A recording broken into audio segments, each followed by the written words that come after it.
Olá, boa noite, tudo bem com o senhor, tudo bem com a senhora? A SBT Notícias no ar. E você já está observando o nosso telão ocupado porque tem um evento extremamente importante acontecendo neste momento em Cuiabá. E o Cláudio Santos está neste momento ao lado do Igor Tax, que é presidente estadual do LIDE, e do presidente estadual da Assembleia Legislativa, deputado Max Russi.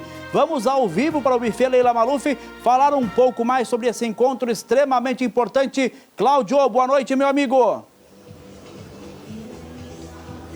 Aliás, que evento, Leandro Trindade. Eu participando aqui na cobertura, mas confesso a você que não perdi uma palavra, porque quem subiu aqui nesse palco, inclusive eu estou aqui no palco do LIDE, e tem muita gente que ainda participa do coquetel agora, fazendo o network ali, aproveitou cada segundo com a presença do ex-presidente Michel Temer também, mas como você disse, eu não vou me delongar aqui nessa abertura, já vou direto para uma conversa com o presidente do LIDE e com o presidente da Assembleia Legislativa do Estado de Mato Grosso também, que está aqui comigo, o Max Russi. Iniciando aqui com o Igor. Igor, esse fórum falando de sustentabilidade, desenvolvimento econômico, eu queria primeiro a sua avaliação a respeito.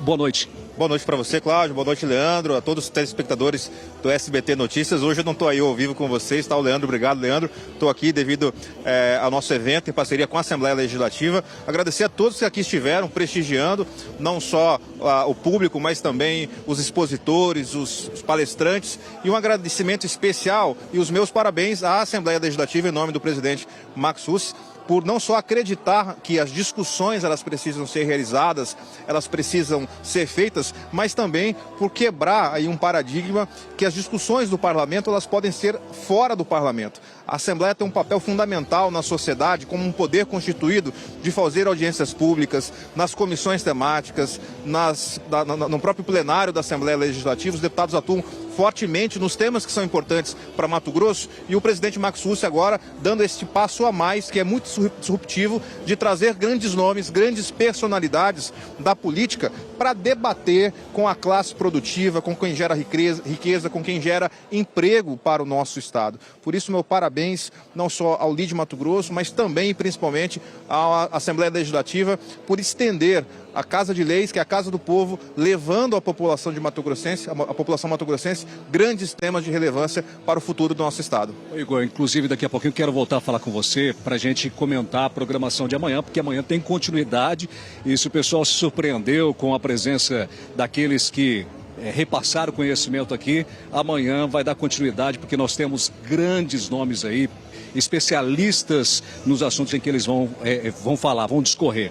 Mas deixa eu conversar um pouquinho com o presidente. Falando nisso, presidente, eu vi muita gente surpresa com os dados que o senhor apresentou ali. Inclusive eu pensei que Mato Grosso, se fosse um país, seria o quarto maior produtor de soja. E hoje o senhor mencionou que ele já é o terceiro, ganhando até da Argentina. Boa noite, também a sua avaliação sobre esse primeiro fórum aqui em parceria com o LIDE. É um fórum, um sucesso. Boa noite aos nossos telespectadores. É realmente muita qualidade no debate. Essa parceria aqui, o presidente do LIDE no Mato Grosso, o Igor aqui, essa parceria Assembleia Legislativa e LIDE, uma assembleia que dá certo, porque o LIDE faz eventos no mundo todo, está em 5 continentes. E quando a Assembleia Legislativa traz para organizar um evento dessa magnitude, falando de desenvolvimento e sustentabilidade, porque no nosso estado nós somos bons nas duas coisas, nós somos bons em produzir, produzimos muito, somos campeão de produção, principalmente no agronegócio do nosso estado, mas também preservamos muito, 60% do nosso território é preservado. Então a gente concilia duas coisas que uma alimenta a outra, uma é importante para o sucesso da outra. A gente precisa continuar nessa direção. Então o público sedento por informação, pela participação. A gente viu uma participação muito boa em questionamentos, em perguntas, os nossos palestrantes aqui que realmente trouxeram um debate de alto nível, e a gente coloca Mato Grosso no cenário nacional, né? Realiza um grande evento, mostra o nosso potencial, como você muito bem falou. Temos a oportunidade de mostrar para pessoas que saem daqui hoje, levam a outros estados, levam a outros países o conhecimento que existe, o que existe de bom no Mato Grosso, porque muitos não têm esse conhecimento, muitos não sabem do tanto que o Mato Grosso está avançando na questão do etanol de milho, em várias cadeias produtivas aí que a gente tem avançado bastante. Então é importante também para vender o nosso estado, para posicionar bem o nosso estado e falar que nós estamos desenvolvendo, estamos crescendo, vamos continuar esse desenvolvimento e precisamos cada vez mais de investimentos, de pessoas que acreditem no nosso Mato Grosso, que esse Mato Grosso de oportunidade, de desenvolvimento que possa atender a todos os mato-grossenses. A gente acaba focando mais no agro por ser ele, né, a nossa principal riqueza em todos os sentidos. Mas aqui a gente falou hoje também sobre transição energética, né, do quanto nós vamos necessitar da eletrificação. Falamos sobre uma série de fatores e eu vou puxar o gancho dentro disso que o senhor mencionou, presidente, que foi a questão de que muita gente não tem conhecimento do agro sustentável. E aí, ao mesmo tempo, a gente vê um debate muito forte em torno da moratória da soja. Nós estamos acompanhando imagens, momento exato em que o Igor Tax, apresentador desse jornal, fez a abertura do evento com a presença do ex-presidente Michel Temer e outras autoridades, Max Russi, presidente da Assembleia Legislativa do Estado de Mato Grosso. Eu vi na plateia ali Otaviano Pivetta, vice-governador do Estado de Mato Grosso, e outras autoridades, deputado estadual Júlio Campos, federal Fábio Garcia, entre tantas outras autoridades que falaram sobre esse momento importante para a política brasileira, para a política mato-grossense e para a economia do Estado de Mato Grosso, diante de um cenário internacional de muitas incertezas. E olha como o público compareceu atento a cada uma das palestras. Vamos ouvir mais um pouco do que está compartilhando o presidente Max Russi. Dia a dia, a nossa vida, a vida de todos que acreditamos, moramos e vivemos em Mato Grosso e queremos que esse estado cada vez prospere mais em todas as áreas. Nós estamos saindo e precisamos sair e trabalhar de forma muito forte desse estado produtor do agronegócio para uma agroindustrialização, para agregar valor, gerar empregos de qualidade, empregos... A soberania também? Empregos com valores agregados, com condição de a gente processar a nossa matéria-prima, igual estamos fazendo na questão do etanol de milho, onde nós estamos aproveitando todos os subprodutos e crescemos muito nos últimos anos. O estado que mais cresceu no último ano, a taxa de 17% nesse setor, enquanto São Paulo diminuiu quase 2%, nós avançamos, somos o segundo no Brasil e não é só no etanol de milho, mas em várias cadeias aí a gente precisa trabalhar e eu acho que é um próximo passo que nós temos que trabalhar forte, essa agroindustrialização, fortalecendo a cadeia de turismo, que nós temos um potencial de Amazônia, de Cerrado, de Pantanal, de Araguaia, de riquezas naturais muito forte e que o mundo quer conhecer isso. E nós precisamos cada vez mais vender esse potencial e esse evento, essa parceria junto com o LIDE e a Assembleia liderando esse processo tem o objetivo de ser um primeiro evento, mas um evento estratégico que a gente possa fazer outros eventos como esse e dar essa oportunidade à população de Mato Grosso de conhecer e de trazer debatedores de renomes nacionais que trazem conhecimento ao nosso estado.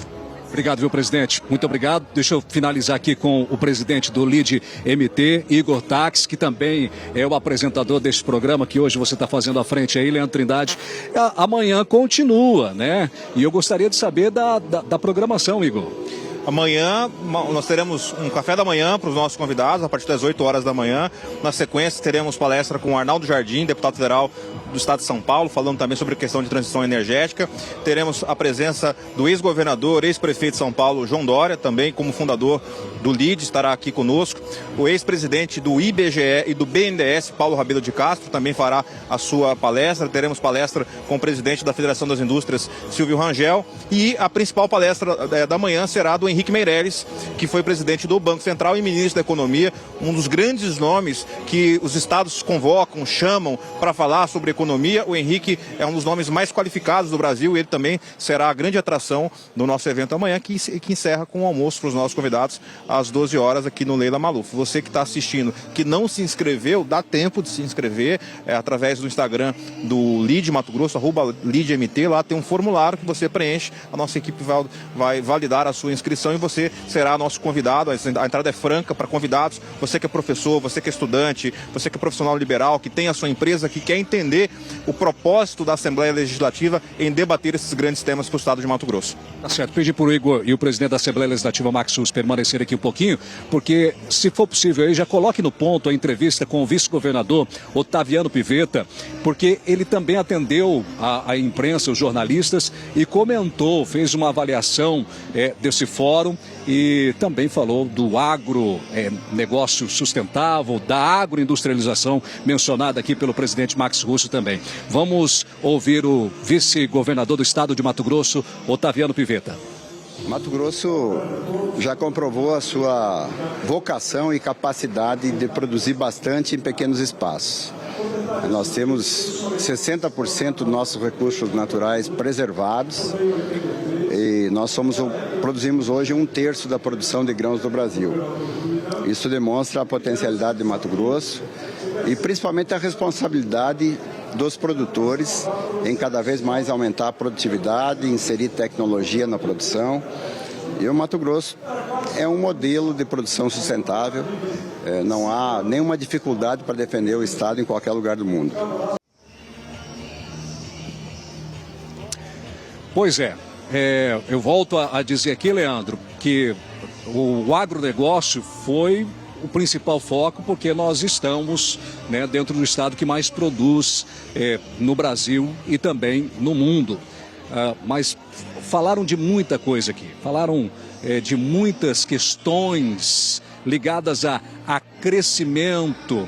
Comentaram também, os especialistas aqui comentaram sobre a importância da gente manter clareza, de utilizar a inteligência artificial a nosso favor, de se qualificar para que a gente não acabe perdendo espaço para outros países, ou que outros países fiquem de olho nas nossas riquezas ou recursos naturais também. O presidente Michel Temer, eu digo presidente, mas o ex-presidente Michel Temer, durante a sua fala, ele mencionou a preocupação com a polarização política, porque hoje o Brasil se divide entre aquele que gosta do fulano e o outro que gosta do ciclano. E ele falou que isso é ruim, tanto politicamente quanto também para a nossa economia. Ele foi um dos palestrantes. Vamos ver a parte em que, uma parte dessa palestra ministrada pelo ex-presidente Michel Temer.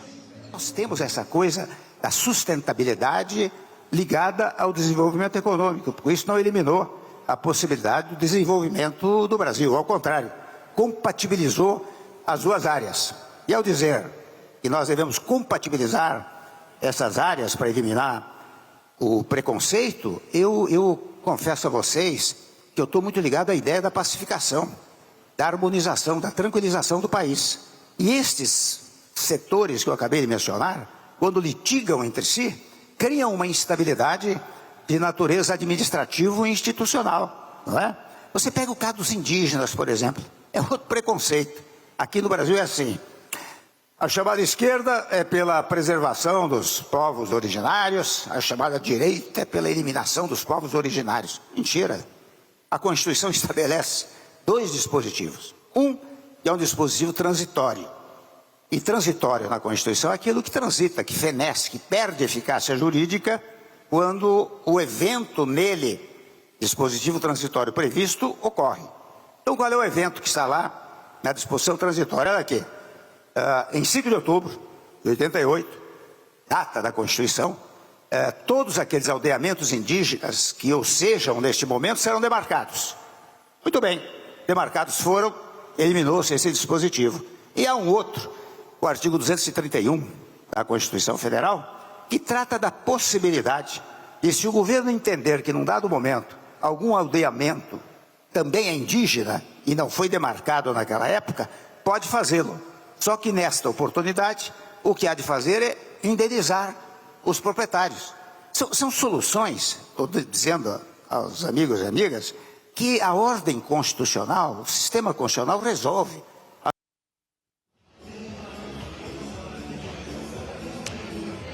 Amanhã continua, então, o Fórum, né, de Sustentabilidade e Desenvolvimento Econômico, ou seja, como é que o Brasil continua em busca dessa soberania econômica, aproveitando e explorando os recursos naturais que tem de forma eficiente, mas sem prejudicar o meio ambiente. Hoje aqui estiveram convidados não apenas da capital Cuiabá, mas de vários lugares ou outras cidades do estado de Mato Grosso. Leandro Trindade. Muito obrigado, Cláudio. Um evento extremamente importante, realização do LIDE com a Assembleia Legislativa, até porque meio ambiente e agronegócio precisam caminhar lado a lado. Pode voltar para cá, mas como assim, Trindade? O agronegócio depende de um meio ambiente preservado. Porque, por exemplo, depende do ciclo correto de chuvas. E sem um meio ambiente preservado, o ciclo de chuvas fica alterado. E nós até experimentamos esta situação em alguns anos. Serviu de alerta para que as políticas públicas fossem implementadas e, mais do que isso, respeitadas. Nós temos no Brasil um código florestal rígido, que talvez nenhum outro lugar do mundo tem. Nós precisamos valorizar as políticas públicas, respeitar e divulgar aquilo que é feito, de preservação de áreas dentro de propriedades privadas, abertura de 20% na região da Amazônia apenas, 80% preservado, nascentes, beira de rio. São poucos os lugares no mundo onde você encontra a preservação na beira de um rio. Mas são esses que não preservam as margens dos rios que querem jogar pedra no nosso sistema de produção e de preservação. Então, nós estamos tendo uma grande oportunidade de mostrar ao mundo que somos capazes de produzir alimentos em grande escala, preservando o meio ambiente, ao contrário de qualquer outro país do mundo. E que este fato precisa agregar valor ao nosso produto. Nosso produto precisa ser valorizado diante desta realidade. 18 horas e 18 minutos. Eu tenho um intervalo para fazer, mas não é agora. Antes disso, eu preciso falar sobre a entrevista coletiva do prefeito de Cuiabá, Abílio Brunini, que anunciou na tarde de hoje que pretende unificar as secretarias de Mobilidade Urbana e Segurança Pública para economizar. Mais cedo, ele anunciou a coronel da Polícia Militar, Franciane Lacerda, como secretária interina da CEMOB. Nós teremos agora policiais militares que trabalham na área do trânsito, ajudando a gente em atividade delegada. Significa que nós vamos ter mais agente ajudando a organizar esse trânsito que está caótico. Nós vamos conversar, inclusive, com o governo do estado, de criar medidas mitigadoras. Porque é difícil ter tantas obras ocupando o mesmo trecho de mobilidade. Você tem 2 ou 3 intervenções na Miguel Sutil, você tem várias intervenções na Avenida do CPA e às vezes intervenções em outros lugares. O trânsito está insuportável.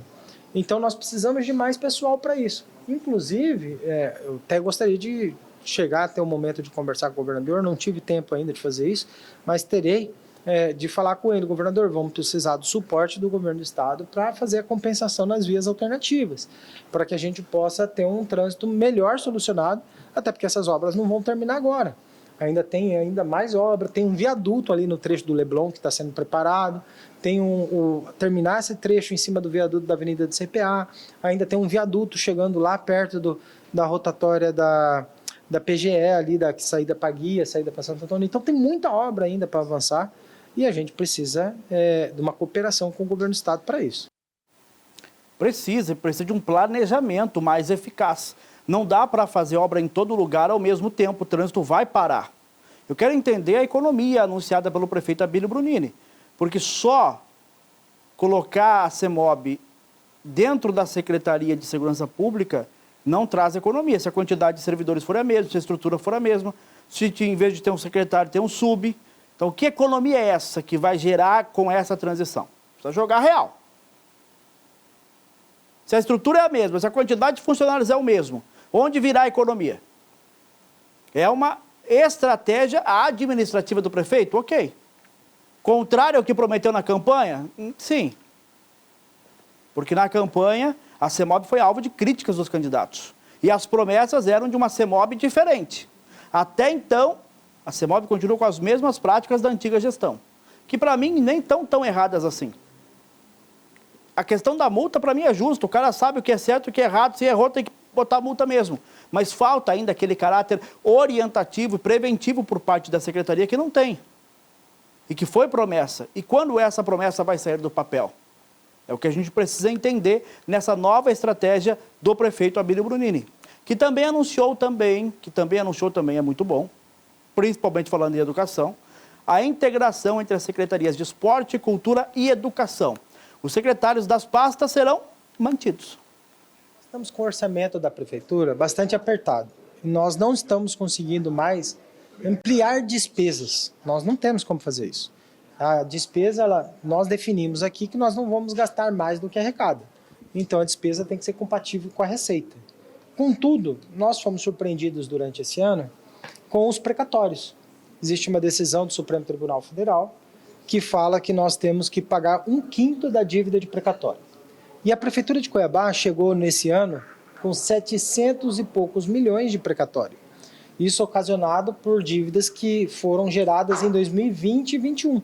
A gente ainda nem sabe o que vem para 26 e 27, mas agora é 700 e poucos milhões. E existe uma decisão do Supremo que eu tenho que pagar 1/5 disso.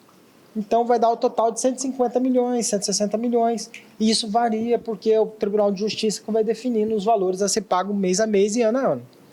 Então, nós estamos precisando otimizar os recursos. Como eu não tenho condições de aportar mais recursos na educação, aportar mais recursos no esporte, e as ações, elas são ações integradas, onde você percebe, por exemplo, que nós estamos aí com esporte na escola, esporte na comunidade, e nós estamos com a cultura na escola, estamos integrando a transversalidade dessas 3 atividades, nós buscamos a Secretaria de Educação e falamos, olha, vamos unir esses orçamentos, porque com a capacidade de unificar os orçamentos, a gente vai conseguir executar melhor. Claro que mantendo o respeito entre cada uma das atividades. O secretário Jefferson continua secretário de esporte, o secretário Johnny Everson continua secretário de cultura e o secretário Amauri continua secretário de educação, sem nenhum invadir a competência do outro. O lotacionograma respeita as funções dos 3 e os recursos também, porque não podem se misturar. Você não pode misturar o fundo de cultura com o fundo de educação, você não pode misturar o fundo de esporte com o fundo de educação, mas nós podemos otimizar.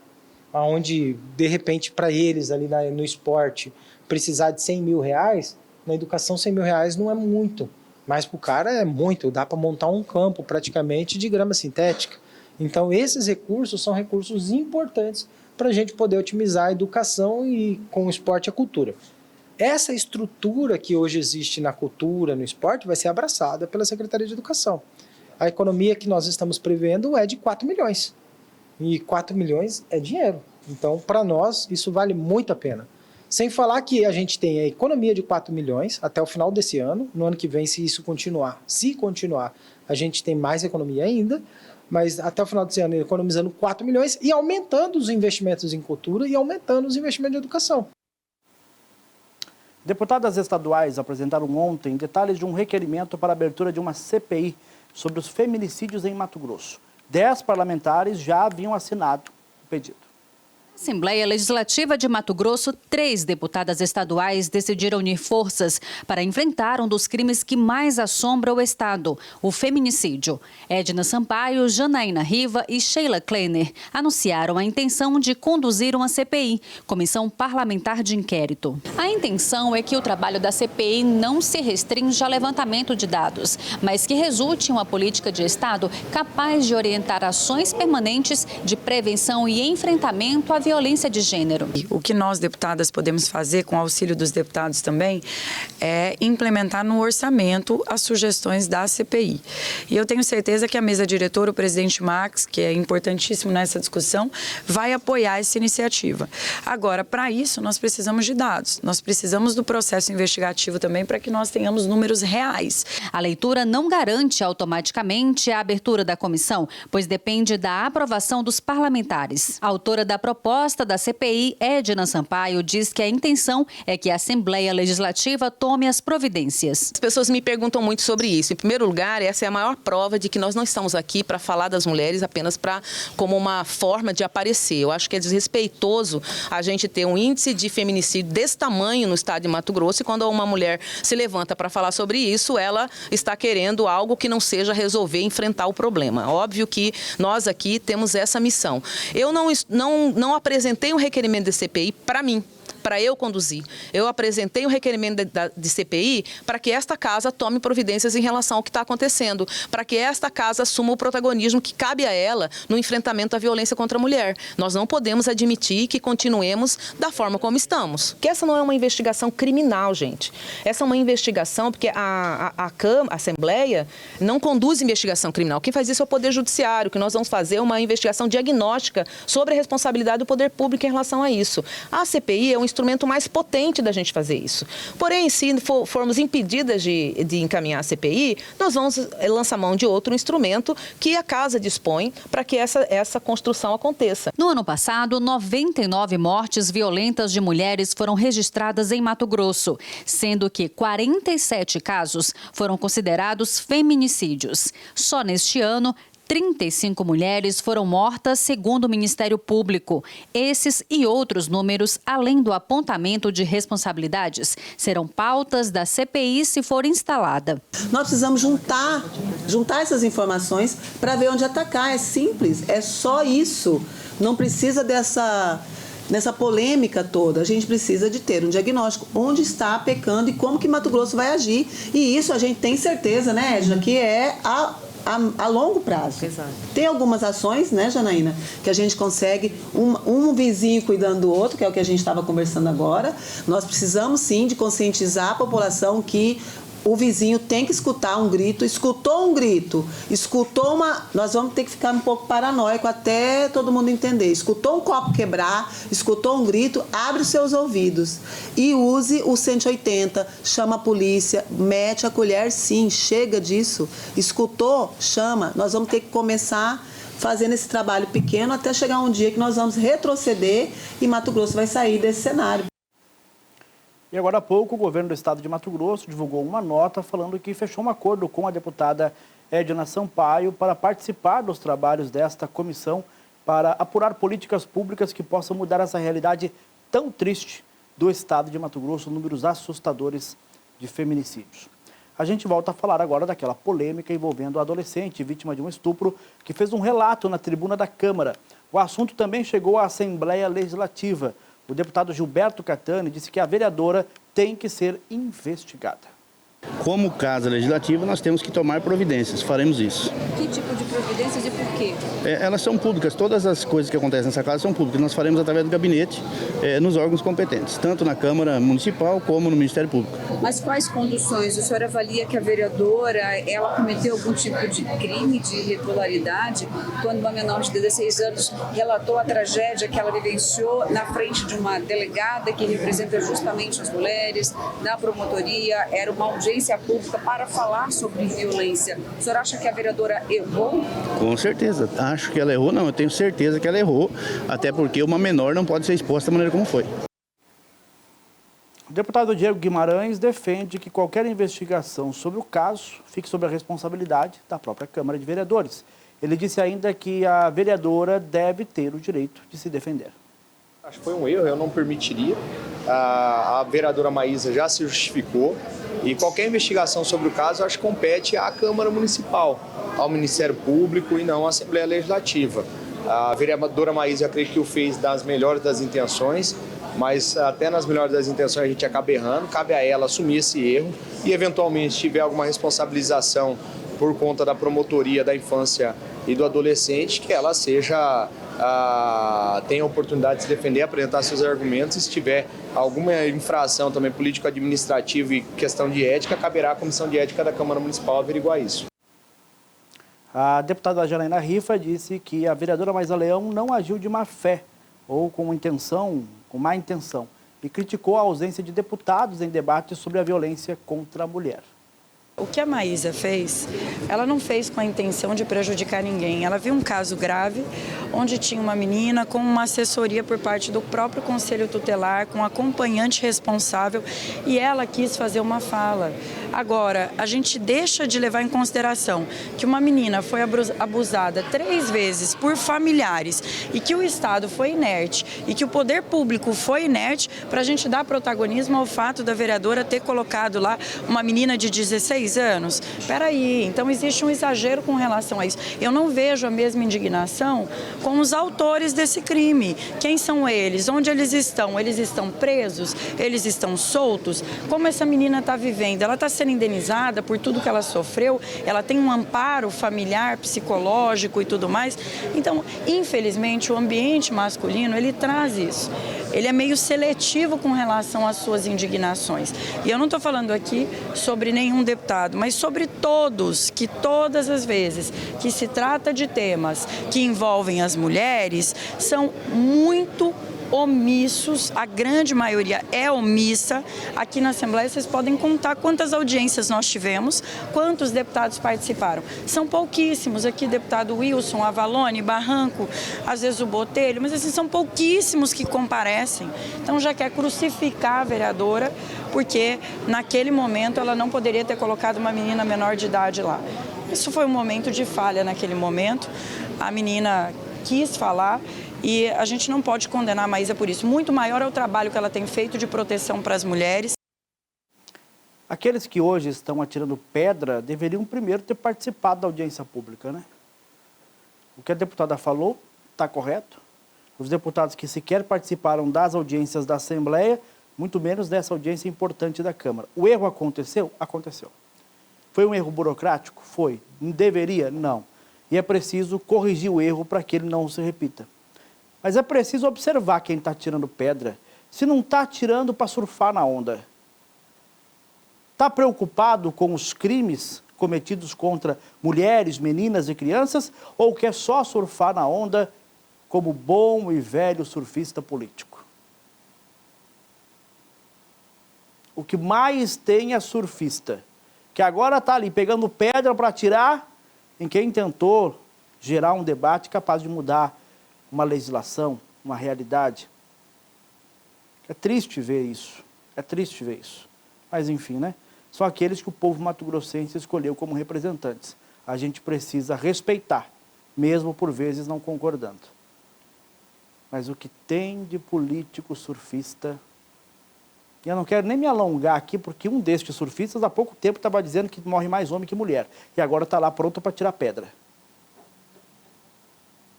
É de uma hipocrisia gigantesca.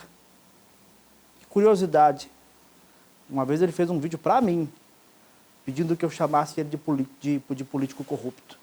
Não precisou. A Polícia Civil abriu investigação contra ele logo na sequência. Coisa de emenda. Na hora certa, eu chamo. O intervalo é rápido.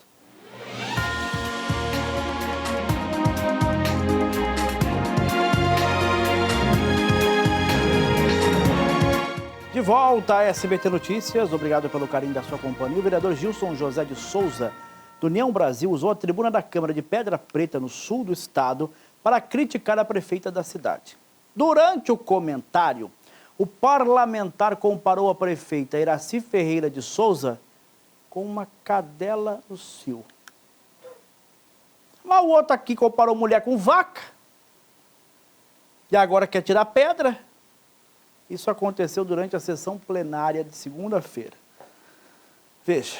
Vai. E não ficar fazendo só neto de política e que nem cachorra viciada dentro dos assentamentos pedir voto, não.